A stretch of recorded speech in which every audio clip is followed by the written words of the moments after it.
Hello guys, for today's video, gagawa na naman tayo ng another video for this Korean noodles kasi dapat matutulog na ako.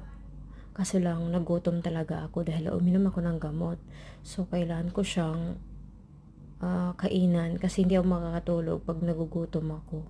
So yun guys, alam mo na mahina tayong nilalang, marupok tayo. Parang tinatawag tayo ng kusina. So, ayun, nandito na ako kumakain at nagmimikos-mikos muna ako sa noodles ko. Actually, yung noodles na to is very cheesy. So, yun, nakain ako. Pagkatapos, ang anghang pala, guys.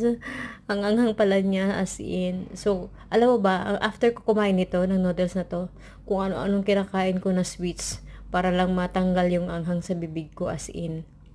Hindi ko na alam kung anong kainin ko pa after that.